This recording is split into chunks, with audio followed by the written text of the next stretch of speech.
আজকে ট্রেন্ডিং ভারতের 10টি খবর। উত্তরপ্রদেশের যোগী আদিত্যনাথের বাজার পরিদর্শন। উত্তরপ্রদেশের মুখ্যমন্ত্রী যোগী আদিত্যনাথ লখনৌতে বাজার ও ক্রেতাদের সঙ্গে কথা বলেছেন।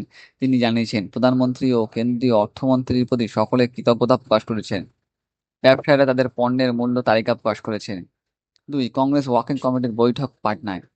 পাটনায় কংগ্রেস ওয়ার্কিং কমিটি সিডব্লিউসি বৈঠকে কংগ্রেস সভাপতি মল্লিকার্জুন খড়গে বর্তমান পরিস্থিতি নিয়ে গভীর উদ্বেগ প্রকাশ করেছেন।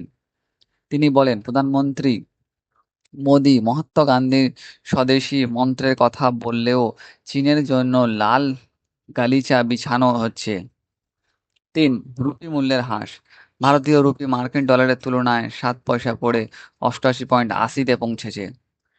লাদাখে বিক্ষোভ ও হিংসা।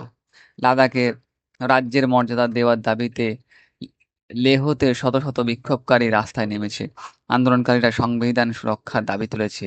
বিক্ষোভে হিংসার ঘটনা, পাথর ছোড়া হয়েছে এবং পুলিশের গাড়ি পুড়িয়ে দেওয়া হয়েছে। 5, ক্রিকেটে ভারতের সাফল্য। সূর্যকুমার যাদবের নেতৃত্বে ভারতীয় ক্রিকেট দল পাকিস্তানকে হারিয়ে এশিয়া কাপের সুপার ফোরে পৌঁছেছে। ভারত 2 পয়েন্ট অর্জন করেছে এবং নেট রানে 0.689।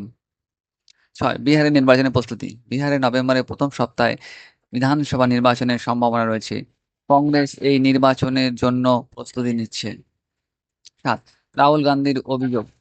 কংগ্রেস নেতা রাহুল গান্ধী কর্ণাটকে অলান্দে 6,018টি ভোট নষ্ট করার অভিযোগ তুলেছেন। তিনি নির্বাচন কমিশনের বিরুদ্ধে ভোটের খেলার অভিযোগ করেছেন। 8, ট্রাম্পের শুল্ক নীতি নিয়ে উত্তেজনা।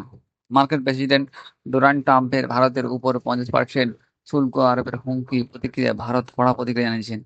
এই শুল্ককে অন্যায্য, অযৌক্তিক বলে মন্তব্য করেছেন ভারত।